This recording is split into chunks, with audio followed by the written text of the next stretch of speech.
안녕하십니까. 행복한 아침 이재용입니다. 안녕하세요. 정예인입니다. 오늘은 8월 21일 목요일이고요. 요즘에 배추김치가 금치라고 그러잖아요. 네. 근데 우리가 배추김치를 언제부터 먹었을까요? 찾아보니까 우리가 알고 있는 것보다도 300년 전, 그러니까 15세기 중엽부터 배추김치가 있었다는 거예요. 세계 김치 연구소에 따르면 1450년경에 간행된 조리서 산가 요록에 기록된 백채 물김치 조리법, 이게 가장 오래된 배추김치 조리법이라고 합니다. 네, 그렇습니다. 이 배추가 조선 전기, 더 나아가 고려 말기에 한반도에 유입돼 자리 잡고 김치 제조법이 이미 널리 퍼져 있었다는 사실, 이번 연구를 통해서 또 새롭게 밝혀졌는데요. 우리 김치의 역사가 이렇게 오래됐다는 거 또 한 번 자부심이 솟아오릅니다. 자, 그럼 8월 21일 목요일의 행복한 아침도 활기차게 시작해 볼게요.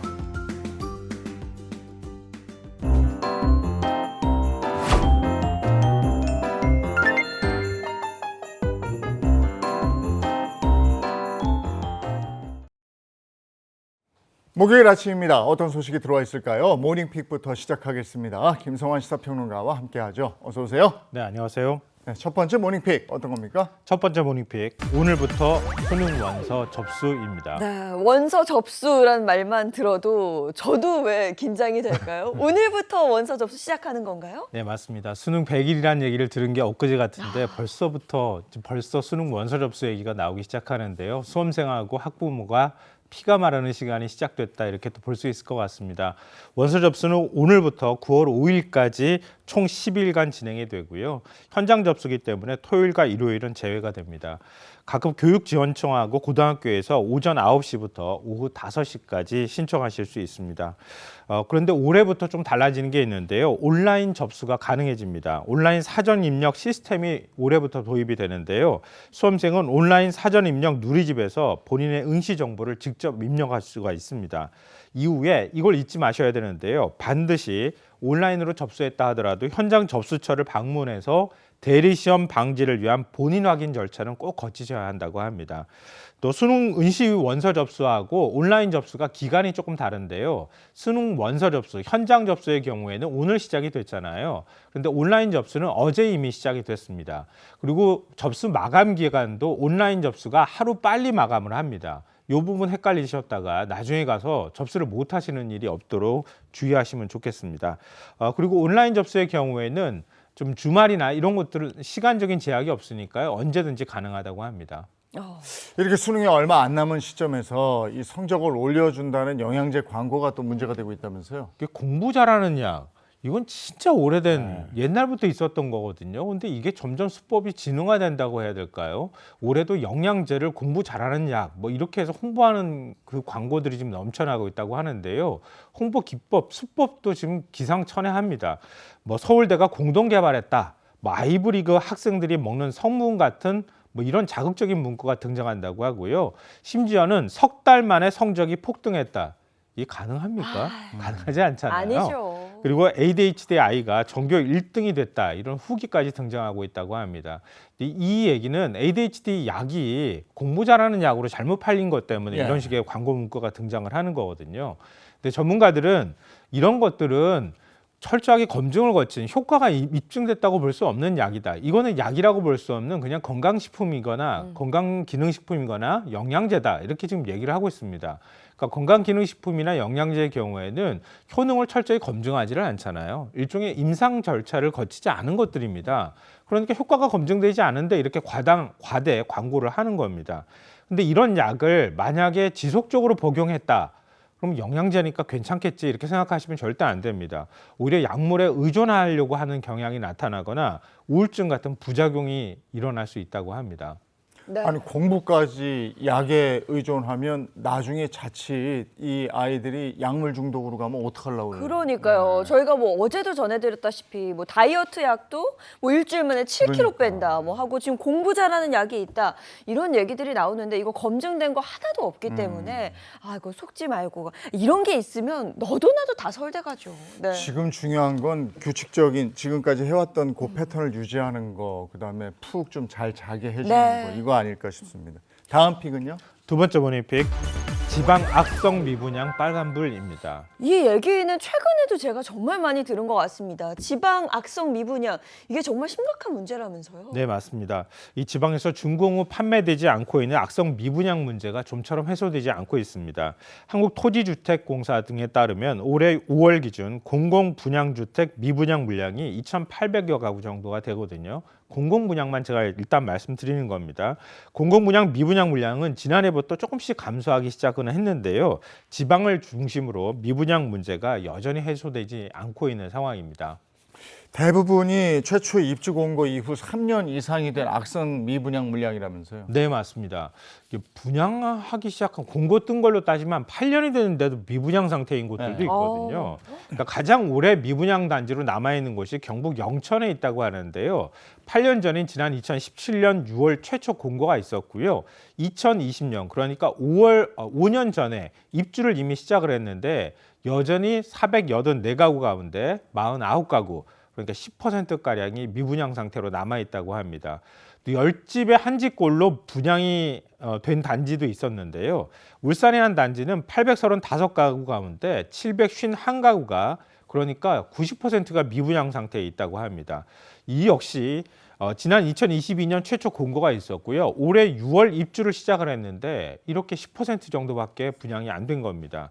그러니까 이런 미분양 물량이 많은 거는 애초부터 건설사가 좀 잘못된 거죠. 네. 그러니까 정확한 수요 예측하지 않고 그냥 공급만 하는데만 관심을 두다 보니까 이런 식으로 만약에 예를 들어서 경기가 안 좋거나 이러면 부동산 시장이 식거나 이러면 이런 식으로 미분양이 쏟아질 수밖에 없는데요. 근데 이걸로만 그치는 게 아니라 건설 경기가 또 떨어지면 일자리가 줄어들고 이게 사회적으로 악순환이 되잖아요. 그러니까 정부가 어떤 방식으로든 대책을 내놓을 수밖에 없는데요. 정부는 내년까지 LH를 통해서 지방 미분양 주택 8천 가구를 매입할 계획이고요. 매입 상한가도 기존 감정가의 83%에서 90%로 조금 높여주기로 했습니다. 부동산은 참 극단적인 것 같아요. 어디는 최고가 행진 기록 경신막이고 네. 어디는 지금 몇 년째 미분양이고 참 답답합니다. 다음 픽은요. 세 번째 모닝픽, 달라지는 비과세 종합저축입니다. 네, 내년부터 비과세 종합저축 대상이 대폭 축소된다고요. 두 분 비과세 종합저축 관심 많으시죠? 네네, 저 들고 있는 게 있죠. 갖고 예, 계신 예, 것도 예. 있으세요. 근데 저희는 뭐 사실은 연금을 받을 세대는 아니니까요. 네. 그런데도 불구하고 관심이 많으니까 만약에 은퇴자들 같은 경우에는 얼마나 큰 관심이 있겠습니까? 이거 세금 안 낸다. 그러니까 그런 걸 또 홍보하는 것들도 많이 있는데요. 정부가 세제 개편안을 발표하면서 비과세 혜택이 조금 줄어들었어요. 근데 이 혜택이 줄어든 게 지금 노년층한테 조금 더 이 반발을 사는 이유가 있는 게요. 그러니까 정부가 65세 이상을 대상으로 5천만 원 한도로 세금을 면제해 주는 상품 이 혜택을 65세 이상 노인에서 기초연금 수급 대상자로 제한을 했다고 하는 겁니다. 그러니까 전체 노인 연령에서 기초수급 대상자로 제한을 해버리니까 기초수급 대상자는 전체에서 한 70% 정도 소득 하위 70%만 받고 있는 거거든요. 그럼 소득 상위의 경우에는 해당이 안 되는 거예요. 그러니까 상위 30%에 해당하는 은퇴자 288만 명의 불만이 커지고 있다 이런 얘기입니다. 그러니까 이런 세대들 사이에서는 기존 기초연금 기준이 왜 세제 혜택까지 좌우하느냐 이런 불만 섞인 목소리가 나오고 있다고 합니다. 이게 제가 알고 있는 비과세가 아니네. 1,000만 다른 원인가 거죠? 2천만 원인가 저는 그걸 생각했는데. 65세 이상의 경우에는 네. 이 비과세가 한도가 이렇게 그렇구나. 혜택이 큰 거죠. 어. 예, 예. 이거는 그럼 올해 안에 들어야 되는 거네요? 네, 맞습니다. 만약에 내년부터 혜택이 사라지는 거니까요. 어. 가급적이면은 드실 여력이 있다고 하면은 제도 변경이 예정된 올해 연말 전까지 서둘러 가입하시는 게 좋습니다. 비과세 종합저축은 은행, 저축은행, 증권사, 보험사 등에서 다양한 금융사에서 가입을 하실 수가 있는데요. 일반적으로 은행에서는 비과세 종합저축 예금 형태로 상품이 출시가 돼 있고요. 보험사에서는 비과세 종합저축 보험 형태로 가입이 가능합니다. 은행이나 보험사 상품은 원금이 일정 금액까지 보장이 되는데요. 증권사 계좌는 원금 보장이 안 되는 곳들이 있을 수 있거든요. 이 부분은 좀 참고하셔야 될 것 같습니다. 예, 올해 안에 저 비과세 이 종합저축 막차 수요가 또 막 몰리고 그러네요. 네. 자, 다음 픽은요? 네 번째 모닝픽, 고무장갑 낀 슈퍼맨입니다. 네, 슈퍼맨이면 영웅인데 고무장갑을 낀 영웅이 등장했나요? 망토를 이렇게 해야 되는데 고무장갑을 낀 슈퍼맨이다. 뭔가 좀 어색하실 것 같기는 한데요. 그만큼 영웅 행동을 했다 이렇게 보시면 될 것 같아요. 일주일 전쯤 기억하실 텐데요. 수도권에 큰 비가 내렸잖아요. 네. 그때 인천에도 190mm의 큰 폭우가 쏟아졌거든요. 근데 부평구 갈산동에 사는 김동희 씨 집 빌라에도 물이 차오르기 시작했다고 합니다. 그런데 김 씨는 그러니까 집에 이제 물이 차오르기 시작했지만 물이 완전히 잠긴 것은 아닌 것 같아요. 그러니까 두 아들과 아내를 두고 집을 나섰다 그래요. 집을 나서서 그러니까 빗자루만 챙겨 들고 나섰거든요. 그런 다음에 집 근처 편의점에 가서 고무장갑을 사서 꼈대요. 그리고 빗자루하고 고무장갑을 낀 상태로 도로로 나가가지고요. 이 갈산역 일대 도로가 물이 다 차오른 상태였다고 하거든요. 그러니까 배수로를 막고 있는 침전물을 치우기 시작했다고 해요. 그러니까 도로가 온통 물바다가 된 상태였는데 맨홀이 어디에 있는지 잘 안 보이잖아요. 예. 저렇게 더듬더듬한 거예요. 근데 맨홀이 안 보이니까 지도 앱을 켜서 맨홀 위치를 확인했다고 하고요. 와. 도로 중앙으로 들어가서 맨홀을 들어 올리는 겁니다. 들어 올려서 이렇게 돌아다니면서 맨홀 4개를 들어 올려서 이 물을 빼기 시작했는데요. 30분 만에 마치 거짓말처럼 물이 다 빠졌다고 합니다. 야, 진짜 영웅이네요. 네. 저분은 어떻게 저렇게 용기 있는 행동을 할 수 있었을까요? 그러니까 과거에도 뉴스 많이 보셨을 거예요. 맨홀에 뭐 그 쓰레기라든가 낙엽, 흙이 맞아요, 이렇게 막혀가지고 저렇게 물난리가 발생한다 이런 얘기를 들으셨던 것 같은데요. 그러니까 김 씨도 역시 그런 얘기를 알고 있었던 것 같아요. 근데 아무도 나서는 사람이 없다는 걸 알고 야. 고무장갑을 끼고 집을 나섰다고 하고요.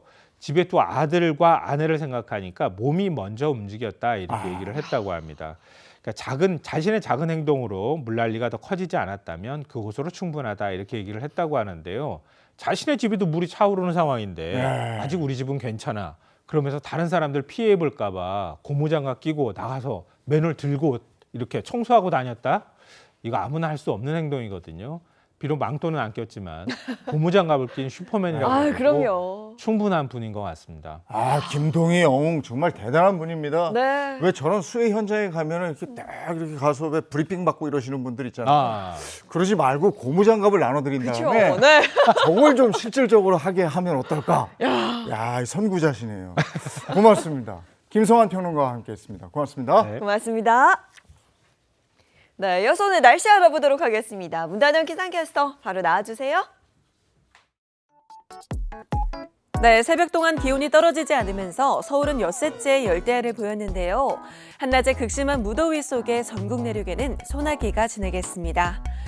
전국 대부분 발효 중인 폭염특보는 점차 폭염경보의 범위가 넓어지고 있습니다.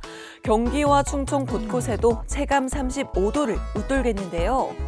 실제 한낮 기온도 높겠습니다. 서울이 32도, 대전과 전주, 대구가 35도까지 오르면서 극심한 무더위에 온열질환 주의하셔야겠습니다. 크게 벌어지는 기온 변화로 소나기가 내리겠는데요. 중부에 5에서 40mm, 남부에는 5에서 60mm 정도로 돌풍과 함께 벼락을 동반할 수 있겠습니다. 내일도 남부를 중심으로 소나기가 지날 텐데요. 오늘과 비슷하게 5에서 40mm 정도 예상됩니다. 그 밖의 지역들은 흐리다가 차차 맑아지면서 무덥겠습니다. 주말에는 전국이 대체로 맑은 가운데 곳곳에 소나기가 지나겠는데요. 토요일에는 중북부에, 일요일에는 중부와 영남에 내립니다. 지금까지 날씨 전해드렸습니다.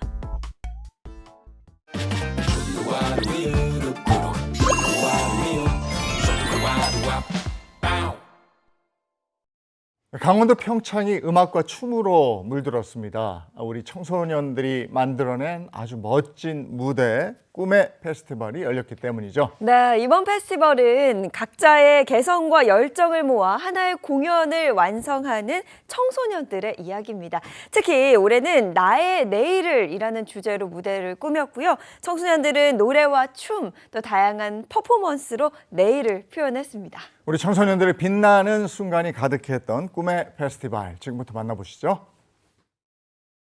강원도 평창.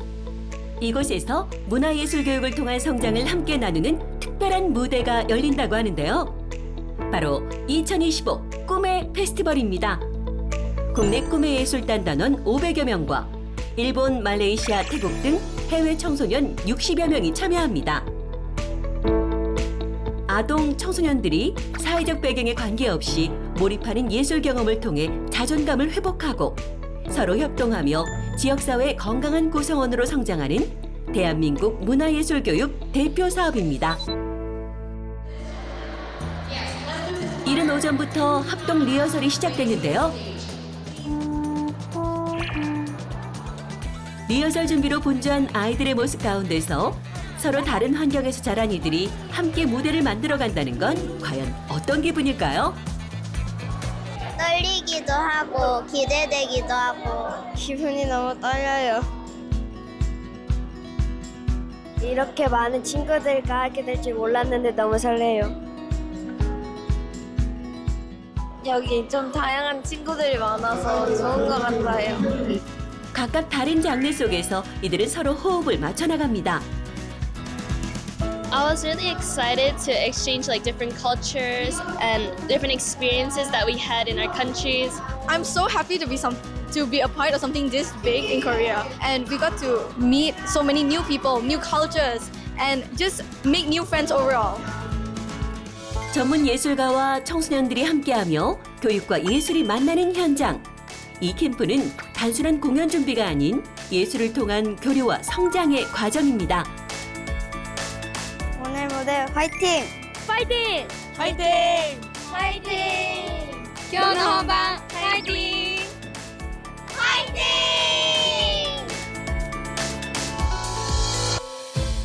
어느덧 완벽하게 마친 공연 준비.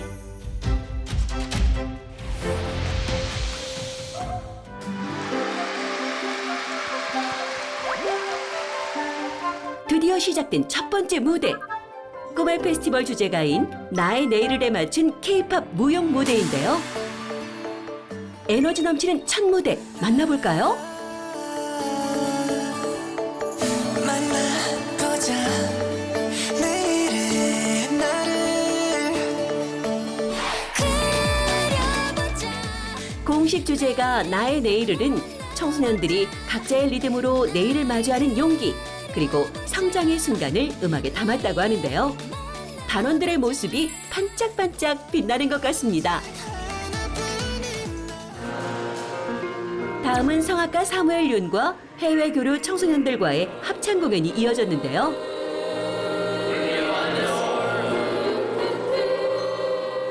세계 각지의 아이들이 모여 만드는 아름다운 하모니. 언어도 문화도 모습도 다르지만 그 모든 사회가 모여 하나의 멋진 무대를 만듭니다.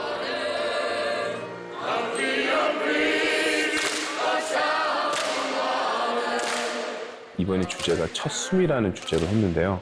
저희들이 처음에 접하는 숨처럼 또 음악과 예술도 그렇게 다가가는 어떤 맛을 우리가 이번 이 페스티벌에서 다시 같이 다 겪고 경험하는 그런 귀중한 시간인 것 같습니다. 세 번째로 펼쳐진 공연은 꿈의 오케스트라와 무용단의 합동 공연입니다. 자연스럽게 움직여지는 그 모든 것들이 다 춤이 될 수 있다는 주제로 만들어졌다고 하는데요. 이 무대는 자유를 온전히 담아냈습니다.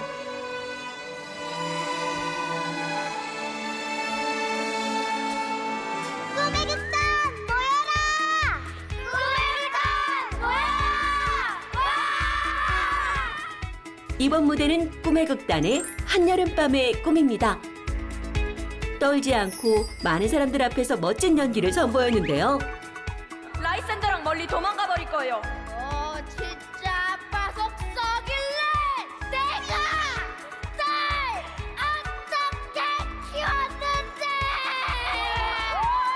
아이들의 귀여운 연극으로 웃음꽃이 가득해진 공연장. 어느덧 공연 막바지. 꿈의 페스티벌 하이라이트 합동 공연만 남았는데요.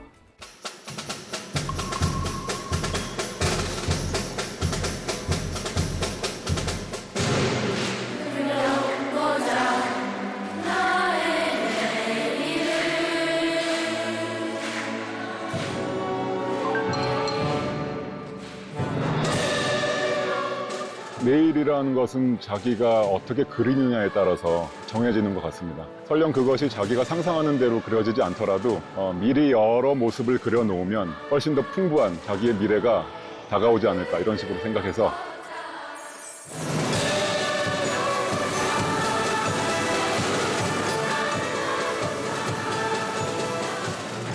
음악과 춤 그리고 노래로 어우러진 이 공연은 문화도 언어도 넘어서는 진심의 하모니입니다.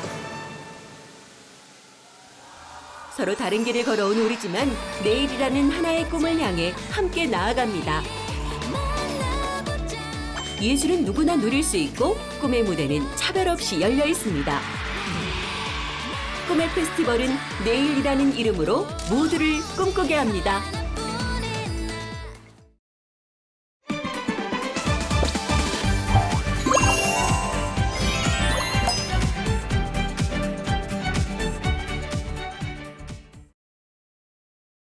행복한 아침 함께하고 계신 지금 시각이 7시 51분을 넘어섰습니다. 이번엔 역사 속으로 들어가 보도록 하겠습니다. 역사 속 사건을 정사와 야사로 파헤쳐보는 시간, 앞뒤로 보는 역사 시간입니다. 개그맨 정철규 씨 어서 오세요. 네, 역사의 앞뒤를 정확하게 파헤치는 개그맨 정철규입니다.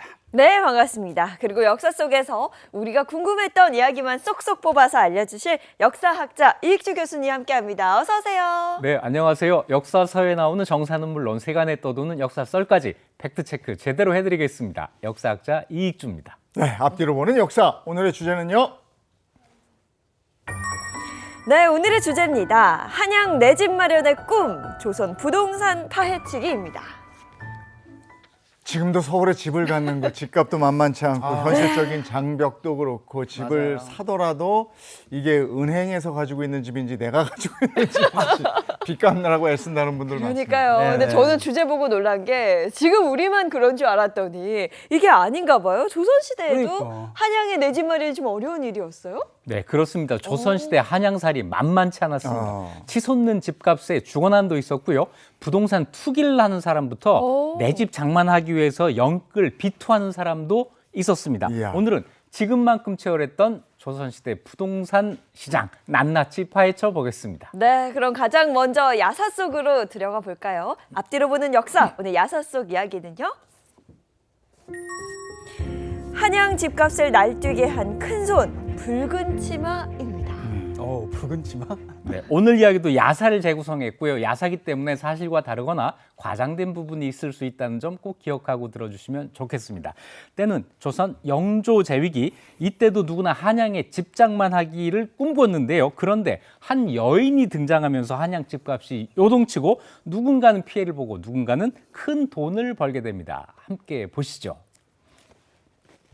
그 여자 때문에 쫓기는 사람이 수십이야, 수십. 그 여자로 말할 것 같으면 해문을 갖다 주는 조선시대 모자이크. 붉은 치마 떴다면 돈 없는 사람 인생 끝난 거죠 뭐. 그렇죠. 그 집주름 덕분에 제 인생 피었습니다. 은행이에요, 은행. 근 몇 년 동안 한양의 부동산 시세는 초가집 한 칸이 10량, 기와집은 한 칸에 20량에 거래되고 있었습니다. 그 한 여인 때문에 좀 집값이 그런데. 폭등하는 거네. 최근 한양의 집값이 폭등하기 시작했습니다.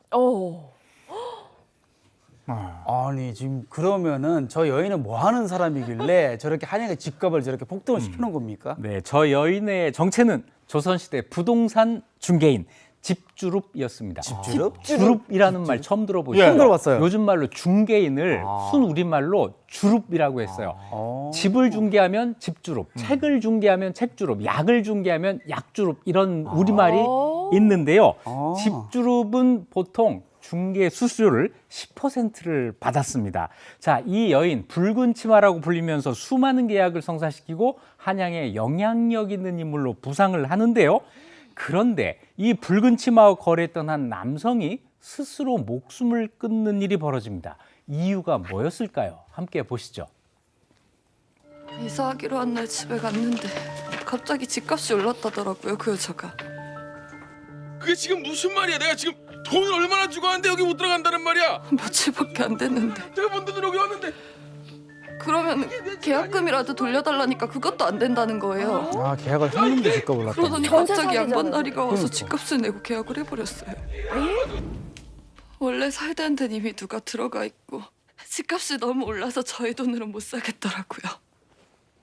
안 돌려주는. 전세 사기죠. 그러니까 네. 전세 사기를 당해서 목숨까지 끊는 일이 벌어진 건데 그러면 이 중개를 한 붉은 치마를 만나봐야 되는 거 아닙니까?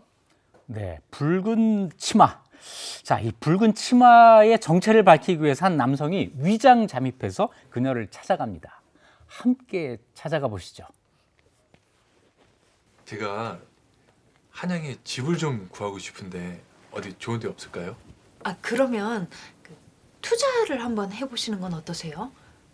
여기 숭례문 근처에 이쪽에 집을 사시면 한 해만 지나면 그 2배 정도, 최소 못해도 2배 정도 어떻게 알아요, 대파실 자기가? 수 있으실 거예요. 여기, 여기, 여기 이렇게 총 5군데 역참이 생겨요. 그럼 당연히 집값이 오르겠죠. 역참이 생긴다는 건 그렇죠. 어떻게 하신 거예요? 아, 그건 영업 비밀이라 안 돼요. 아니 근데 수수료는 3화를 주셔야 되는데. 세다. 세다. 와. 그 역참이라는 게 이제 지금으로 따지면 지하철역. 교통통신기관 예. 이런 기관인데 역세권. 이걸 어떻게 자기가 알고 이렇게 확신해서 뭐 3만 원 주셔야 된다 하면서 이런 얘기를 했을까요? 네, 토지 개발을 담당하는 공조 관리의 공식적인 입장을 들어보시겠습니다. 이 토지 개발에 관련된 것은 지금 말씀드릴 수가 없습니다. 이 조정에서 대신 회의를 거친 후에 전화의 승인이 떨어져야만 공표가 가능하기 때문에 현재로서는 말씀드리기 어렵습니다. 뭐 확실하게 알 수 있는 방법은 없는 거네요? 예, 뭐 그렇죠. 예, 알겠습니다. 말씀 감사합니다. 예. 저 근데 혹시 그거 어디서 들으셨습니까? 내부 정보. 그렇죠. 아니 뭐 이게 사실 내부에서 조율 중인 사항인데 혹시 어떻게 아셨나 해서 외부에서 알긴 어려울 텐데. 그러니까. 오. 아니 그러면 이 붉은 치마라는 사람은 아직 확정되지 않은 조정의 계획을 어떻게 누가 있는 거지? 알게 됐을까요? 네, 이 붉은 치마에게는 주기적으로 만나는 사람이 있었습니다. 네. 누구였는지 함께 보시죠.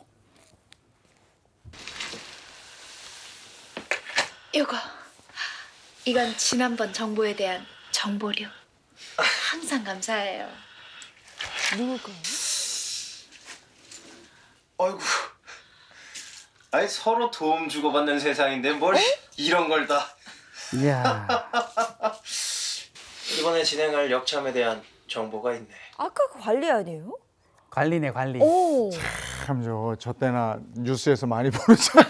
이게 사람 사는 게 시대마다 비슷한 거 같아요. 그러니까 정보를 불법거래한 건데 네. 결국 체포가 됐나요? 네, 내부 정보를 빼내서 부동산 네. 차익을 취한 붉은 치마 일당은 체포됐습니다. 참. 그런데 이 붉은 치마 일당의 주범이 따로 있었어요. 어허. 붉은 치마와 항상 붙어 다니던 양반 윤성동이라는 사람이었습니다. 윤성동은 양반인데 왜 이런 일을 벌이는 걸까요? 함께 보시겠습니다.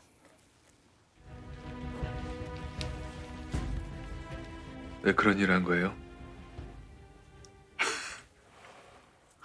아무짝에 쓸모없는 양반이니까. 양반도 돈이 있어야 양반 대접을 받는 게지. 집을 소개했을 뿐인데 돈을 많이 벌어. 얼마나 좋아. 그래서 집지름을 하기로 했지. 돈 때문에. 야. 역시 돈이었군요. 이 한양 집값을 들썩이게 한 윤성동과 붉은 치마. 실제 역사 속 인물일까요? 오늘 야사에서 윤성동이 조선 영조 때 실존 인물입니다. 윤성동은 임금의 사위, 그러니까 부마 집안의 후손이었지만 집주룹을 생업으로 삼았는데요. 1753년 영조실록을 보면 윤성동이라는 자가 사족인데도 집주룹을 생업으로 삼고 있으니 이런 무례배가 어디 있느냐라면서 처벌해야 된다고 하는 기록이 있습니다. 이 기록을 보면 당시 양반이 집주룹 노릇한 것을 좋게 보지 않았고 무례배라고까지 폄훼했던 걸 알 수 있죠. 집주룹은 조선 후기 한양에서 이렇게 성행했고 1900년대 들어오면은 여러 집주룹들이 한데 모여서 사무실을 만드는데 이 사무실을 복과 덕을 주는 방, 복덕방이라고 부르게 됩니다. 복덕 그런 거예요. 복덕방. 이름의 뜻 처음 알았네. 오, 그렇군요. 이게 저 오늘 처음 알았어요. 집 주룹이라는 게 집주룹. 있다는 것도. 야, 이렇구나. 근데 그때는 아파트가 없었으니까 집을 사고 팔 때 이게 면적이 어느 정도나 되는 거였어요? 생각보다 넓습니다. 조선을 건국한 태조 이성계가 한양에 도읍을 정하고 원래 여기 살던 사람들을 전부 양주로 다 옮겨 살게 하고 여기에 신도시를 건설해요. 그리고 개경 사람들을 이쪽으로 이주해 와서 살게 하는데 살 집을 이제 나눠줘야 되잖아요. 자, 서민에게는 2부, 지금으로 치면 78평씩을 나눠줍니다. 이게 최소 면적이에요. 그리고 지위가 올라갈수록 점점 넓어져서 정일품 최고 관직을 가진 사람에게는 무려 1365평을 줬습니다. 우와. 굉장히 넓죠. 이때는 한양으로 이주한 사람이 많지 않아서 이렇게 해도 됐던 거예요. 왕족은 더 많이 받았습니다. 조선 말에 실제로 흥선대원군이 살던 집 운현궁 있잖아요. 네네. 이 운현궁이 5,000평 정도가 와, 됐습니다. 어마어마하네. 자, 권세가나 이 큰 권력을 가진 사람들 넓은 집에 살았는데 지난 시간에 우리 노비 얘기했었죠. 네. 이 사람들은 집에 노비들을 다 거느리고 살아야 됐기 때문에 집이 넓어야 됐던 거예요. 노비뿐 아니라 먼 일가 친척들이 와서 빌붙어 살기도 하고 해서 행랑을 두고 군 식구들이 많아서 집이 넓어야 됐던 거죠. 자, 그럼 아까 야사에서 본 것처럼 조선 시대에도 이 부동산 투자가 혹시 있었습니까? 네, 조선시대에도 부동산이 백성들의 가장 중요한 재산이었습니다. 조선 중기의 한양 인구가 10만 명이던 것이 조선 후기에 40만 명으로 늘어납니다. 한양 인구가 늘어나니까 당연히 집이 부족해졌겠죠. 네. 정조실록에는 이런 기록이 있어요. 사람들이 부를 축적하면 당장 토지와 집을 사 모은다. 지금하고 똑같아요. 돈 벌면 집 사고 땅 산 거예요. 게다가 권세가들은 전국 곳곳의 가옥을 수십 채씩 보유하고 있는 다주택, 다가구 이런 집을 다 갖고 있었던 거예요. 그런데 조선에서 노비가 자기 집을 사고 판 기록도 있습니다. 1635년 인조 13년에 효생이라는 여자 노비가 지금 종로구 공평동 부근에서 기와 5칸, 초가 3칸 집을 소유하고 있다가 은화 150냥에 판 기록이 남아 있는데요. 노비가 상당한 재산을 소유하고 경제 활동을 했음을 보여주는 굉장히 중요한 자료입니다. 그럼 생각해보면 조선시대에도 집을 매매할 때 계약서를 썼을 것 같은데요? 네, 당연히 썼습니다. 이것이 아까 이야기한 효생이 1631년에 집을 사면서 쓴 계약서입니다. 자, 이렇게 부동산을 매매할 때는 반드시 계약서를 작성해서 소유권이 이전되었다는 사실을 분명히 밝혀놨고요. 이 계약서를 가지고 있다가 이 집을 팔 때 내 집을 사는 사람과 계약서를 쓰면서 이 뒤에 이어 붙여놔요. 그러니까 한 집의 계약서가 쭉 이어 붙어 있는 거고 이걸 보면 등기부 등본 열람한 것 같은 계속 그런 이어붙어서. 효과가 있는 거죠. 그러네요. 네. 그러면 이제 집값 같은 경우는 지금보단 저렴하지 않을까 싶은데 조선시대 집값은 어느 정도 했었습니까? 네, 실록에서 확인해 보면 당시 넓이로 30칸, 약 56평 정도 하던 인사동 주택 가격이 지금 돈으로 무려 15억 원. 우와. 그래요? 종부품 관리에 50년치 연봉을 안 쓰고 모아야 살 수 있는 정도였습니다. 지금과 똑같아요. 한양에 집 사는 게 쉽지 않은 일이었습니다. 야, 지금도 이제 서울에 내 집 한 채 가지고 있는 게 소망이고 네. 기왕에 서울이면 무슨 한강변이라든지 학군이라든지 그런 데가 있죠. 아니면 역세권이라든지 그때도 그런 게 있었습니까? 네, 지금 인서울 열풍 있잖아요. 그때는 인한양 열풍이 있었습니다. 양질의 교육과 인프라가 더 많은 성공의 기회를 제공해 준다. 이 믿음은 그때도 있었어요. 다산 정약용이 전라도 강진에서 8년 동안 유배 생활을 했잖아요. 유배 생활을 하면서 아들들에게 보낸 편지가 지금 남아 있는데요. 자, 이 편지 이재용 아나운서가 한번 읽어 주시겠어요? 네. 무슨 일이 있어도 사대문 밖으로 이사 가지 말고 버텨라. 멀리 서울을 벗어나는 순간 기회는 사라지며 사회적으로 재기하기 어렵다. 혹여 벼슬에서 물러나더라도 한양 근처에 살며 안목을 떨어뜨리지 않아야 한다. 야, 서울 야, 이게 다산 정약용의 편지입니까? 그러니까 자신은 유배지에 있을지언정 네. 자식들에게는 절대 한양을 떠나지 말라. 네, 이걸 팔지 마라, 강조하는데. 이거야. 그렇죠. 근데 지금도 사실 서울 안에서도 노른자 땅이 있어요. 뭐 네. 압구정, 네. 뭐 한남, 뭐 성수동 이렇게 있잖아요. 당시에도 있었을 것 같은데요. 있었습니다. 한양에서 집값을 결정하는 가장 중요한 기준은 한강 조망 이런 거 아니고 궁궐과의 거리였습니다. 아, 궁궐 조망. 궁궐 조망. 왕이 사는 집과 얼마나 궁궐 가까이 뷰. 사느냐 이게 기준이 된 거예요. 궁교. 그래서 조선의 고위층들 궁궐 가까이에 모여 살았는데 그래서 가장 인기 있었던 곳이 바로 경복궁과 상덕궁 사이에 북촌이었습니다. 자, 우리 모두 남양집 좋아하잖아요. 네, 네. 이 동네는 집을 짓기만 하면 남양집이 돼요. 뒤쪽에 북악산이 있잖아요. 반대로 남산 쪽은 집을 지으면 전부 북향집이 됩니다. 지금 한강 쪽이 아니라 서울 쪽을 바라봐야 되기 때문에 그렇게 돼요. 그래서 북촌에는 주로 고위 관리들이 집을 짓고 남촌에는 몰락한 양반, 가난한 양반이 집을 짓게 돼서 북촌 문화와 남촌 문화가 다르게 되죠. 그런데 고위 공직자 가운데 북촌에 여러 채의 집을 가지고 있어서 원성을 사는 사람도 있었습니다. 자, 그러면 권력가들뿐만 아니라 이 왕족들도 이 북촌이 좋다 그러니까 북촌에 살고 싶어 했겠네요. 당연히 왕족들도 북촌을 좋아했습니다. 왕위에 있을 때 아들들이 세자 말고 다른 왕자들은 전부 결혼하면 궁에서 나가 살아야 되거든요. 그러니까 집이 필요한데 북촌이 1순위입니다. 너도 나도 북촌에 살고 싶어 하니까 이미 북촌에는 집이 있잖아요. 자, 어떻게 하느냐면 여러 채를 철거하고 거기에다가 넓은 집을 짓는 겁니다. 이거 정말 안 좋은 일인데 성군, 세종도 마찬가지였어요. 영웅대군의 집을 짓기 위해서 북촌에 있었던 멀쩡한 가옥 60여 채를 철거합니다. 문종은 자기 딸 경혜공주 집을 짓기 위해서 40채를 철거하고 거기에 대규모 저택을 지어서 딸에게 주었습니다. 아니 왕족의 집을 짓겠다고 그래도 북촌에 살고 있는 사람들이면 그때 당시 어느 정도 사는 사람들인데 그냥 쫓겨나버리는. 야, 이거 참 대단하구만요. 네. 한양 최대 번화가는 그럼 어디였습니까? 한양에서 땅값이, 집값이 가장 비쌌던 곳은 견평방이라고 하는 곳인데요. 현재 종로위가 청진동, 공평동, 인사동 일대입니다. 관청과 시전들이 여기 다 밀집해 있었기 때문에 한양의 중심지가 되고 당연히 땅값, 집값이 비쌀 수밖에 없었죠. 이 지역 부동산 매매 계약서가 지금 남아있는데요. 29칸짜리 기와집이 480량 정도의 매매가 돼서 한양의 다른 지역보다 3배에서 4배 정도가 비쌌습니다. 여기 대규모 저택도 있고 골목 구석구석에는 상인들이 거주하는 조그만 가옥들도 있었는데요. 땅값이 비쌌던 만큼 집들이 다닥다닥 붙어 있었습니다. 이게 그러니까 예나 지금이나 똑같은 거예요. 사람들은 번화가로 몰려들고 그럼 집값이 올라가고. 근데 특히 서민들 한양에 산다는 것 자체가 좀 어려운 일이었을 것 같은데요. 네, 한양 집값이 전체적으로 비쌌기 때문에 지방에서 올라온 사람들은 집 구하기가 너무 힘들었어요. 그래서 양반집 행랑을 빌려 쓰거나 남의 집 빈터에 들어가 살거나 이렇게 살았습니다. 게다가 조선 후기가 되면 이런 일이 생겨요. 권력을 가진 사람들이 그렇지 않은 사람의 집을 마음대로 뺏는 일이 생깁니다.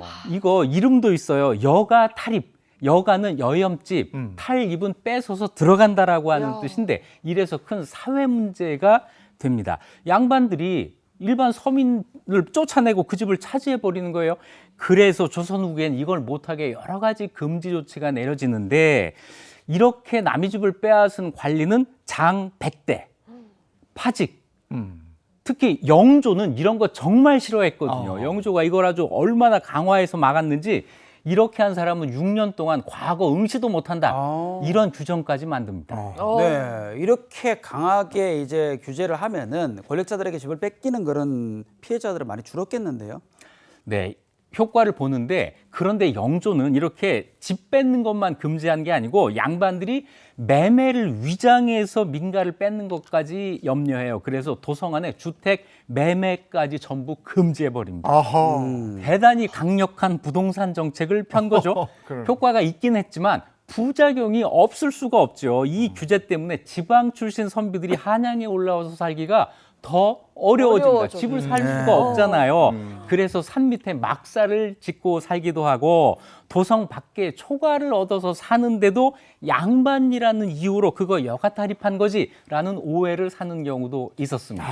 부동산 정책은 그때도 어려웠네요. 그래, 그렇죠. 근데 지금 우리나라는 이 집값 폭등 문제가 사회적 문제가 되는데 조선 시대에도 집값 폭등이 있었을까요? 있습니다. 이것도 근거가 있어요. 효령대군 후손이 이 소유하고 있었던 종로의 기와집이 180년 동안 거래된 내역이 지금 자료로 남아 있는데요. 1724년 집값이 600냥이었다가 180년도 19세기 말이 되면 갑자기 2만 8천 냥이 돼서 47배 엄청 올랐네. 폭등을 했습니다. 어마어마하네요. 야. 그러면 이 집을 사기 위해서 지금처럼 영끌하고 비투하고 막 이런 사례도 있었습니까? 네, 이것도 사례가 있습니다. 정조때 양반 유만주라고 하는 사람이 남산 근처 창동에 살고 있었는데 1783년부터 서울 도성안에 있는 기와집을 구하러 돌아다녀요. 그러다가 1년 뒤에 사대문안 명동에 있는 100칸짜리 기와집을 찾았는데 너무 마음에 드는 거예요. 그런데 집값이 무려 2천냥. 너무 비싸던 겁니다. 8식구가 25년 동안 먹을 쌀을 살 수 있는 정도의 돈이에요. 유만주는 이 정도 돈이 없었습니다.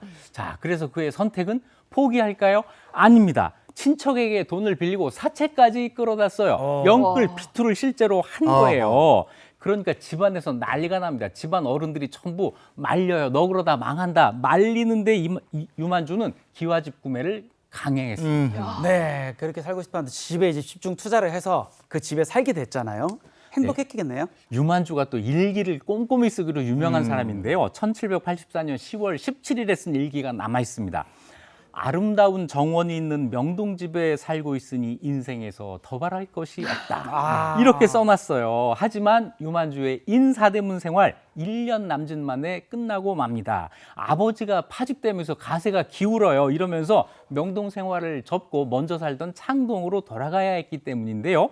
명동의 기와집 생활을 접게 된 유만주는 극심한 우울증까지 앓게 됩니다. 게다가 여러 가지 불행이 겹쳐요. 계속 과거에 낙방을 하고 아들까지 먼저 잃는 이런 슬픔이 겹치면서 1788년에 34살의 나이로 세상을 떠났습니다. 지퍼가 안 좋았네. 그러니까요. 영끌에서 집 사서 이렇게 행복하다고 막 더 바랄 것이 없다 이랬는데 이걸 1년밖에 못 누렸다니 안타깝습니다. 그러면 조선시대에는 무조건 내 집을 사야 되는 거였어요? 혹시 전세제도 같은 게 있었을까요? 전세 있었습니다. 그런데 이 전세라고 하는 게 세상에서 우리나라에만 있는 제도예요. 맞아요. 네. 이게 고려시대에 목돈을 빌려주고 논밭을 사용하는 전당제도가 조선시대에 들어와서 논밭이 아니라 이제 집에까지 적용이 되면서 우리의 전세로 발전하게 되는 건데요.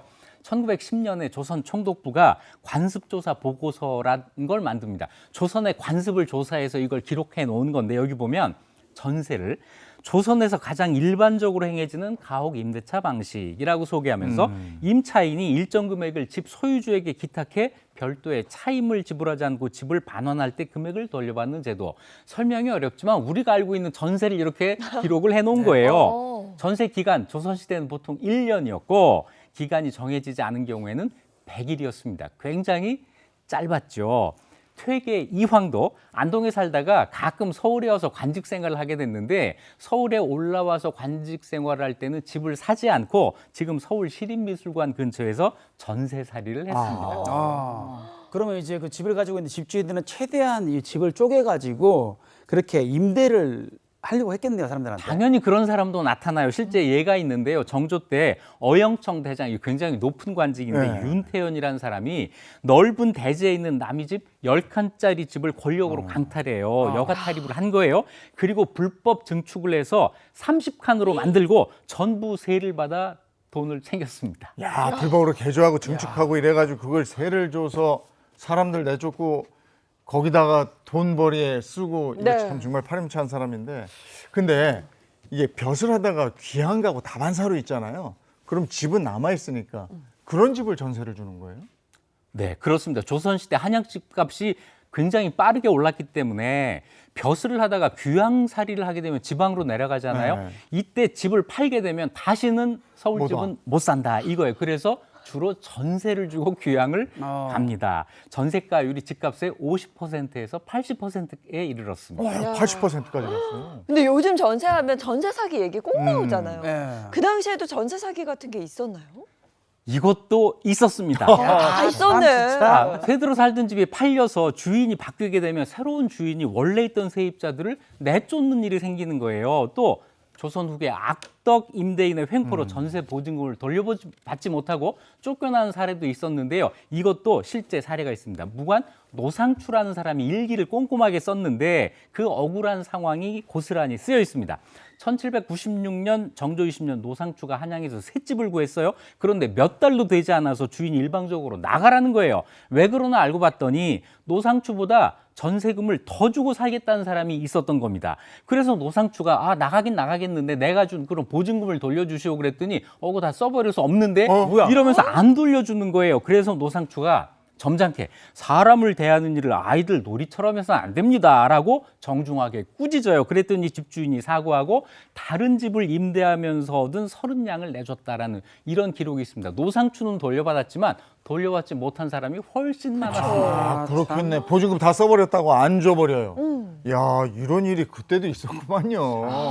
네, 집주인의 갑질, 이게 옛날에도 있었던 거죠. 자, 오늘은 조선시대 부동산 이야기를 해봤는데요. 지금이랑 정말 비슷하죠.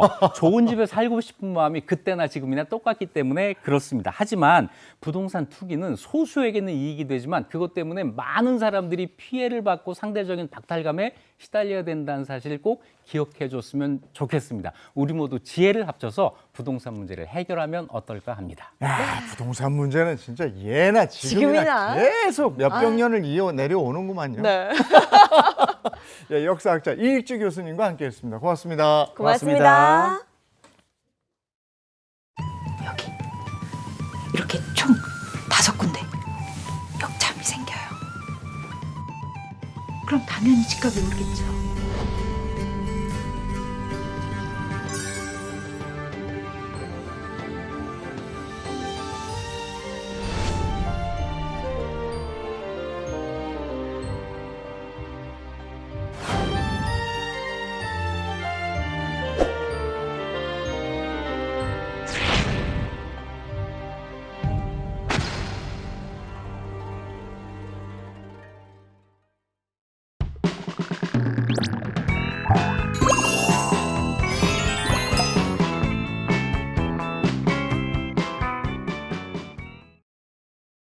이보은의 사계식탁 시간입니다. 이보은 선생님 어서 오세요. 안녕하세요. 안녕하세요.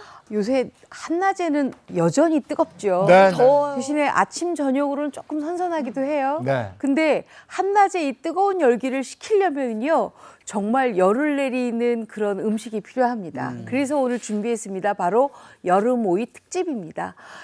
오이가요. 오이 좋아하세요? 좋아요. 아, 그래요? 시원하니 좋죠. 그렇죠. 여름에 오이는요, 수분이 굉장히 많기 때문에, 그리고 또 오이가 굉장히 찬 성질이에요. 그래서 몸에 있는 열을 좀 내려주고 몸속에 쌓여 있는 독소를 풀어주는 역할을 합니다. 그렇기 때문에 우리가 이 여름 오이 가지고 아주 맛있는 걸 만들 건데요. 첫 번째는요, 바로 우무 오이 냉국입니다. 우무들 좋아하세요? 우무? 우무가 뭐죠? 우뭇가사리예요. 우뭇가사리로 만든 묵이에요. 약간 탱글탱글하죠. 네. 요거 여름에는요, 뭐 다양하게 많이 해서 잡수시는데 여름에는 무조건 오이 냉국 잡수시잖아요. 이 오이 냉국에다가 아주 야들야들하면서 훌훌 잘 넘어가는 이 우무를 섞어서 만드시면 우무가요, 칼로리가 낮아서 또 여름에는 더할 나위 없이 좋은 메뉴이기도 합니다. 그래서 요거 하나 준비했고요. 두 번째는요, 백반집에 가면은 왜 그렇게 우리 집에서 만든 오이 무침하고 백반집 오이 무침하고 좀 다르지? 이런 생각 하시죠? 네. 그래서 제가 오늘은요, 백반집에 있는 노하우를 쏙 갖고 왔습니다. 바로 백반집 오이 무침까지 두 가지 알려드리도록 하겠습니다. 네. 이 여름에 덥고 습하면 사실 밥맛이 없고 힘이 없을 때가 있는데 오이 요리 딱 먹잖아요. 그럼 힘도 생기고 밥맛도 쫙 땡기고 이러거든요. 이런 오이 요리 오늘 잘 한번 배워볼게요. 그렇죠. 자, 일단 오이를 먼저 준비를 하는데요. 오이는 사실 도들도들한 가시가 조금 날카롭게 있어야 금방 딴 오이거든요. 그래서 일단 오이를 구입을 하실 때는 그 오이의 가시가 도돌도돌한 게 많이 올라와 있는지를 먼저 보셔야 되고요. 그거를 없애기 위해서는 소금으로 문질러 가면서 껍질까지 깨끗하게 씻어서 준비하시는 게 좋습니다. 그리고 오이 같은 경우에는 여름 오이가요, 사실 끝쪽이 한번 이렇게 잡숴 보세요. 그러면 약간 쓰다 그러면 그 오이는 드시면 안 돼요. 그건 해결이 안 되거든요. 아, 그래요? 그래서 여름 오이는 되도록이면 쓰지 않는 오이를 하시면 되는데 그렇게 쓴 이유는 가물잖아요. 그럼 오이가 수분을 많이 먹지 못해서 그렇게 써지거든요. 그렇구나. 그렇기 때문에 오이를 구입을 하실 때 물론 우리가 먹어보고 구입할 수는 없잖아요. 네. 근데 집에 오셔서 구입하고 난 다음에는 꼭 그렇게 한번 드셔보시는 것이 좋습니다. 괜히 다 만들고 나는데 오이 써서 못 먹으면 속상하잖아요. 그렇죠? 자, 이렇게 해서 오이 채도 좀 이렇게 좀 썰어주세요. 오이는 무조건 싱그러워서 요거는 두께 상관없이 드시는데 네. 제가 오늘 이 오이를요 절이거나 하지 않을 거예요. 그래서 바로 쓸 거거든요. 그렇기 때문에 요거는 약간 두께감이 있게끔 썰어주시는 게 좋습니다. 오이 써니까 오이 향 그렇죠. 날라오죠. 오이 향이 많이 날라오죠. 이렇게 해서 오이까지 준비를 하세요. 근데 이 향이 전 너무 좋아요. 싱그러운 향. 근데 이 오이는요, 지금 제가 이렇게 썰어서 준비를 했는데 요거 절이지 않고 바로 할 거거든요. 네. 그렇기 때문에 오이가 양념이 금방 배어야 돼요. 그렇기 때문에 고운 고춧가루를 준비하시는 게 좋습니다. 왜냐하면 우리가 국물 있는 냉국에 고춧가루가 둥둥둥 떠다니면 약간 좀 흉하잖아요. 네. 그래서 약간 고운 고춧가루 구입하시는 게 좋고요. 자, 그랬으면 큰 볼 하나만 준비를 하세요. 큰 볼 하나만 준비를 하고 오이 썰은 거 넣고요. 그리고 요거 고춧가루하고 고운 고춧가루. 네, 이게 완전 고운 고춧가루예요. 고춧가루하고 네. 그다음에 요거 국간장 또는 진간장 다 쓰셔도 되는데 저는 지금 국간장 넣었어요. 그리고 다진 마늘만 엿다가 넣어주세요. 이렇게. 네. 그러고 난 다음에는 요거를 조물조물 묻혀주세요. 오이가 굉장히 많이 들어가네요, 선생님. 네. 왜냐하면 오이 우무 냉국의 주인공은 오이하고 우무하고 두 가지인데 우무하고 오이가 좀 동량으로 들어가야 좀 이게 좀 맛있거든요. 그래서 이렇게 잘 해서 이러면 살짝 숨이 죽습니다. 이렇게 준비를 먼저 좀 해주세요. 이러면 이제 오이에 약간 수분감이 있는데 그렇죠. 거기에 고운 고춧가루가 착 네, 달라붙으면서 맞아요. 겉돌지도 국간장하고. 않을 것 같아요. 맞아요. 네. 겉돌지 않고 요게 만약에 굵은 고춧가루로 하면 살짝 겉돌아요. 네. 그래서 되도록이면 고운 고춧가루로 이렇게 준비하시는 게 좋아요. 요거 옆에다 이렇게 좀 놔두고요. 그 다음에는 오이가 준비가 됐으면 이제 우무를 좀 썰어야 되는데 우무가 이거 우무가사리로 만들잖아요. 근데 보다시피 이렇게 우무가 좀 매끈매끈해요. 그래서 우리가 묵 썰 때도 마찬가지로 묵칼을 이용하잖아요. 네. 그 이유는 뭐냐 하면 이 묵칼이 이렇게 도돌도돌 돌기가 있죠. 그렇기 때문에 젓가락으로 집기에 미끄러지지 않아서 그렇거든요. 그래서 요거를 좀 이용하시면 좋은데 사방이 다 요걸로 하시면은 좀 뭐랄까 지저분해 보여요. 그래서 이렇게 하고 난 다음에 요건 이렇게 썰어요. 이렇게. 먹기 좋은 잘 고기를 떨어지네요. 이렇게, 네, 요건 이렇게 썰고 나서 그 다음에 무칼로 3등분을 하시면 돼요. 이렇게 하고 그 다음에 무칼로 3등분. 그러면 젓가락으로 집을 때 딱 집혀지니까 흘러내리지 않겠죠. 네. 그리고 이 우무 먹을 때는 되도록이면 나무 젓가락 많이 쓰시더라고요. 네. 흘러내리지 말라고. 말라고. 이렇게만 썰어주시면 돼요. 아니, 모양도 너무 이뻐요. 우무가 저 묵보다는 약간 좀 뗀뗀한 그 느낌이 그렇죠. 좀 있는 것 같아요. 왜냐하면 요거 한천으로 요거 만들었기 때문에 한천으로 좀 굳혔기 때문에 우뭇가사리를 이렇게 좀 조금 단단하지만 식감은 굉장히 시원해요. 그래서 여름철에 이게 먹기가 참 좋습니다. 저는 그 콩국에다가 요 우무 맞아요. 많이 넣고 그거 많이 먹기도 들어가죠. 하거든요. 자, 이렇게 해서 요거까지 준비를 했어요. 저 다이어트 식품이라고들 많이. 네. 포만감을 주니까 칼로리가 좀 낮고. 낮고요. 그래서 요거까지 이렇게 준비가 됐어요. 자, 그랬으면 제가 이제 요거를 한 모를 350g 준비를 했기 때문에 여기 보시면 비율이 거의 비슷해요. 그렇죠? 이렇게 네. 같이 준비를 해 놓으세요. 자, 그랬으면 이제 이 오이 우무 냉국의 가장 중요한 게 뭐냐 하면 바로 국물이에요. 근데 제가 오늘 아예 동치미 국물을 얼려서 하면 너무 좋은데 요새 그게 조금 힘들잖아요. 네네. 그래서 시판하는 동치미 국물을 준비를 해서 그거를 이제 봉투를 벗기면 단단한 얼음이잖아요. 네. 그거를 이렇게 지퍼백에다가 다 담으세요. 그러고 난 다음에 요 방망이로 이렇게 좀 두드려요. 뭐지 이거? 그러면 살얼음이 좀 지겠죠. 네. 그 상태에서 살짝 냉장고에 넣어놨다가 쓰시면 요게 지금 미리 제가 해놓은 거예요. 야, 이거 살얼음진 냉국이죠. 네. 이렇게 만들어줘요. 시원하겠다. 이게 바로 이보은의 꿀팁이에요. 이보은의 꿀팁은 바로 시판 냉면 육수와 육수. 다시마 우린물을 섞어라입니다. 자, 이렇게 야, 냉면 육수 슬러시 느낌이요. 완전 정말 슬러시죠. 네. 자, 이렇게 하고 난 다음에 여기에다가 여기 지금 다 살얼음이 졌으니까 여기에다가 요걸 넣으세요. 바로 다시마 우린물. 우린물. 왜냐하면 그냥 맹물을 넣는 것보다는 감칠맛 있게 다시마 우린물을 넣어 주시는 것이 훨씬 더 좋아요. 자, 이렇게 다 됐으면 요거를요. 또 한 번. 이거 방망이 여기서 한번 좀 제격합니다. 곱게 주세요. 이렇게. 아, 맛있겠다. 시원하니. 시원하겠다. 자, 그랬으면 여기도 이제 간을 맞춰야 되잖아요. 네. 우리가 보통 시판하는 냉면 육수의 간은 사실 살짝 간이 되어 있긴 해요. 하지만 여기에다가 조금 더 하셔야 돼요. 그래서 뭘 하느냐? 바로 2배 식초 넣으시고요. 그리고 요게 매실청이에요. 매실청 넣고요. 그리고 여기 지금 물엿인데 요거는 잡숴 보시고 나는 물엿 안 넣어도 괜찮을 것 같아요 하시는 분은 그냥 하셔도 되고요. 나는 약간 달달하게 아까 우리가 고춧가루 넣은 오이 무침에 아무런 당분이 안 들어갔기 때문에 나는 좀 달달했으면 좋겠어요 하시는 분들은 물엿을 좀 넣으세요. 네. 이렇게. 제가 왜 오이 무침에다가 당분을 안 넣냐면 저기 지금 국간장으로만 살짝 양념이 되어 있어야 오이가 아삭아삭한 느낌으로 식감이 만들어지거든요. 만약에 물엿을 넣게 되면 약간 늘어져요. 그렇기 때문에 그렇게 안 한 거예요. 네. 이렇게 잘 섞어요.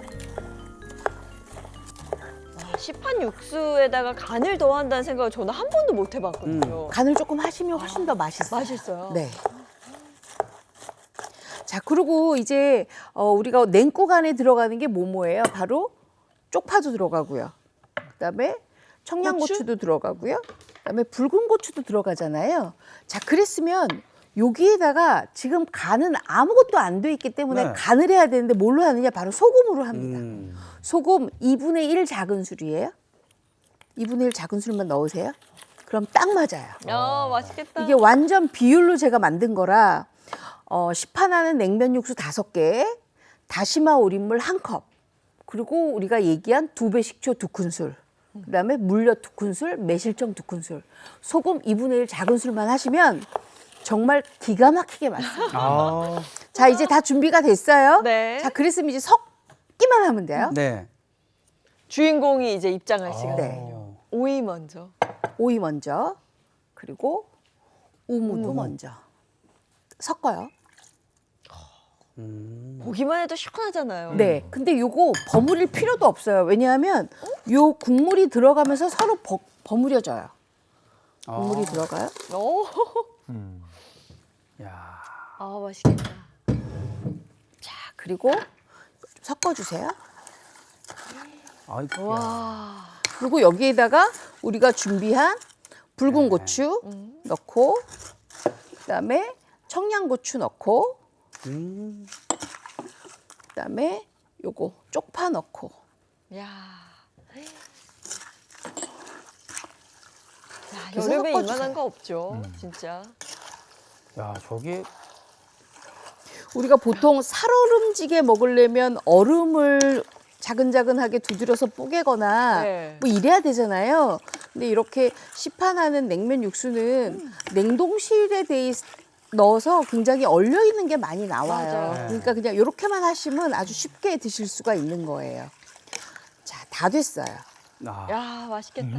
시원하겠죠? 네. 여기에다가 밥을 말아 잡수셔도 아주 맛있고요. 아니면 소면을 해서 해도 맛있고요. 요새는 메밀면 좋아하시잖아요. 그거 맛있죠. 메밀면 넣고 잡수셔도 아주 좋아요. 네. 저런 오이냉국은 아니지만 네. 오이냉국 하면 또 군대 있을 때 추억. 군대 오이냉국. 한여름에 저거 나오면 정말 너무너무 좋았어요. 너무 시원하고. 맛있었죠. 야, 근데 가끔 어머님들이 저 안 시원하다고 그냥 얼음을 막 넣으세요. 근데 그러면 또 싱거워져. 싱거워집니다. 그렇게 하면 안 돼요. 네. 저렇게 그렇게 해주셔야 하면 돼요. 굉장히 싱거워져요. 이렇게. 맛있겠다. 자, 철규 씨 이거 좀 가져가 주세요. 네. 아직도 뭐 열대야의 뭐 한낮에는 폭염이거든요. 네. 이런 거 해 드시면 너무 좋죠. 여기 있습니다. 저희 밥 말아 먹어도 되겠다. 그렇죠. 제가 그래서 밥을 좀 준비해 드렸어요. 네. 이야. 밥을 좀 말아서 먹어. 오. 향이 뭐 있습니다. 와. 밥을 싹 일단은 말아서. 국물을 한번 먼저 마셔봐야겠다. 와. 이 진짜 밥이 이거 들어가면 들고 또 밥에 마셔야 돼요. 구수함이 있어요. 오, 소리가 너무 맛있어요? 벌써 입이 이게 얼어? 날아가서 와, 그 진짜 이 국물이 어우. 와, 야. 와. 딱 맞아. 시원하고. 어. 근데 저는 그 청양고추 한 번씩 씹힐 때가 너무 좋은데요? 그렇죠. 시원하면서 매콤한 그 느낌. 약간 알싸한 맛이 나면서. 청양고추가 약간 씹혀야지만 그게 맛있어요. 와. 아. 한낮에 운동해서 땀 쫙 뺀 다음에 샤워하고 이거 한 그릇 먹으면 너무 기가 막- 아, 이게 우무가 들어갔는데 또 이런 묘미가 있네요. 네, 우무가 은근히 이게 쫄깃쫄깃하고 맛있잖아요. 그리고 오이하고 우무하고 이게 식궁합이 좋기 때문에 우리가 더위를 훨씬 더 빨리 잊을 수가 있어요. 그리고 오이가 선생님 끝까지 아삭해요. 네, 그렇죠. 끝까지 아삭하죠. 아삭함이 끝까지 살아 있어서 와, 이거 최고인데요? 자, 그럼 두 번째 온몸이 메뉴 얼어. 잡수고 계세요. 네. 저는 두 번째 메뉴 할게요. 자, 두 번째 메뉴는 뭐냐면 바로 백반집 오이 무침이에요. 자, 오이를 아까처럼 깨끗하게 씻은 다음에 이번에는 이렇게 동글납작하게 이렇게 편썰기 해주세요. 이렇게 편썰기해서 요것도 바로 쓰시긴 하는데 살짝 그 소금물에 살짝 절임을 해야 그래야죠. 돼요. 네. 왜냐하면 그래야 이게 무침으로 양념이 잘 배이거든요. 너무 또 뻣뻣하면 양념이 또 씻기니까 네. 이렇게 해서 요거 준비를 하시는데 요거 가지고 저희가 미리 이렇게 좀 썰어놨어요. 자, 요게 소금물이에요. 소금 한 큰술에다가 네. 요게 지금 생수 4컵이거든요. 요거를 이렇게 해서 오이 3개를 넣고 요걸 조금 살짝 절임만 해주세요. 살짝, 완전 살짝. 네. 살짝이라는 게 뭐 몇 한 10분. 시간이 있어요? 10분 정도. 이렇게 해서 살짝 절임만 조금 해주세요. 물성을 조금만 빼주는. 네. 살짝 이렇게. 숨이 죽어야 저는 무침 맛있더라고요. 그렇죠. 맞아요. 그래야 또 오이의 간이 또 잘 맞아요. 배요. 되고, 자, 무서 그리고 빠져 난 다음에는 여기에 뭘 넣냐면 저는 특별히 부추를 넣으면 좋은데 제가 가서 먹어본 집은 영양부추를 넣으시더라고요. 그래서 영양부추를 이렇게 준비했어요. 영양부추도 이렇게 넣어주세요. 영양부추가 은근히 이게 향도 좋고 맛있잖아요. 네. 그래서 요거 넣으시면 아주 좋아요. 선생님 지금 이쪽은 춥다고 난리가 났습니다. 왜 추우세요? 이 냉국 때문에. 에어컨을 따로 아, 틀었나요? 야, 진짜 더위야 가라네요. 지금 저는 오늘 이제 불이 없는 가운데 조리하잖아요. 아무래도 여기 조명이 있으니까 저는 더워요. 자, 이렇게 해서 부추도 좀 준비를 해주시고요. 나는 부추가 좀 넉넉하게 들어가는 게 좋아하시는 분들은 부추 넉넉하게 다 넣으셔도 괜찮아요. 이렇게. 아, 진짜 이 부추 보니까 백반집 오이 무침이 많네요, 선생님. 네. 대부분 조선 부추 넣거나 아니면 이렇게 영양부추 넣으시는 집도 있거든요. 이렇게 좀 넣어주세요. 맛있겠어요. 그리고 여기에다가 양파가 들어가거든요. 양파도 이제 곱게 채 썰어서 넣어주시면 되는데 보통 이제 제가 간 집은 양파를 이렇게 가로 썰기를 하셨더라고요. 그래서 가로 썰기 하는 거 보니까 훨씬 더 모양새가 이뻐요. 그래서 가로 썰기 하셔도 괜찮아요. 반달 모양으로 네, 가로 네. 썰기 하시는구나. 이렇게 해서 가로 썰기를 하셨더라고요. 얇게만 썰면 뭐 다 괜찮은 그렇죠, 거죠, 맞아요. 선생님? 그래서 이렇게 또 같이 준비해 놓으시고요. 그리고 여기에 들어가는 건 뭐 똑같아요. 고춧가루, 뭐 고추장 이렇게만 하면 되는데 요거 이제 무칠 건데 어떻게 무치냐 하면 제가 요거를 10분 정도 절인 거를 준비를 해놨어요. 제가 오늘 좀 복잡합니다, 여기가. 자, 이렇게 해서 이제 물기를 꽉 짜놨거든요. 요거에다가 같이 무칠 거예요. 어떻게 무치느냐? 바로 이 오이를 놓고 네. 고춧가루 하고요. 고춧가루. 그다음에 고추장. 아, 고추장도 들어가요? 네. 이 고추장으로 무쳐야 금방 무치는 거에 굉장히 맛있거든요. 그래서 고추장 들어가고 그다음에 요거 진간장이에요. 네. 그리고 오이기 때문에 이렇게 살짝 식초. 이번에는 2배 식초 아니고 그냥 1배 식초예요. 네. 이렇게 넣고요. 그다음에 파. 그다음에 마늘. 그리고 간장밖에 안 넣기 때문에 소금 간이 필요해요. 이거 2분의 1 작은 술 들어가요. 자, 요거 이제 묻혀주세요. 요거는 뭐 기본 양념이니까. 네, 완전 기본 양념이에요. 요거 이렇게 버무려서 부추까지 같이 무치면 부추가 이렇게 살짝 숨 죽을 수가 있으니까 오이부터 이렇게 먼저 묻혀요. 야, 저거 하나만 밥 위에 올려 먹으면 그렇죠. 요거 너무 맛있죠. 딴 반찬 필요 없죠, 사실 여름에는. 어떻게 다 드셨어요, 국장님? 아니 아직 저 몸이 너무 추워서요. 열 좀 올린다. 여기 히터 좀 틀어주세요, 히터. 춥습니다. 너무 추워. 계속 후루룩 후루룩 소리만 들리거든요. 네. 저는. 자, 이렇게 된 다음에 여기에다가 이제 양파하고 영양부추를 넣어요. 양부추 넣고 그다음에 우리가 여기 안 넣은 게 있어요. 깻가루. 아, 또 깻가루. 그리고 요거 물엿을 좀 안 넣었어요. 물엿. 이렇게 주로 넣고, 물엿을 넣으시는구나. 네. 오이 요리하실 때. 그리고 요거 뭐 물엿 안 넣으시면 그냥 매실청 넣으셔도 괜찮아요. 네. 근데 살짝 물엿을 조금 넣게 되면 아까 식초를 넣기 때문에 새콤달콤할 수 있어서 이렇게 준비를 했습니다. 자, 다 됐거든요. 요거 그냥 가져가시면 돼요. 오, 간단하네요. 맛있겠다. 네, 요거 완전 간단해요. 야. 자, 제가 그릇에다 좀 담아 드릴게요. 네. 자, 여기 있어요. 네. 요거랑 야, 오이 향도 너무 좋고 맛있죠? 저건 맨밥하고 먹어야지. 고맙습니다.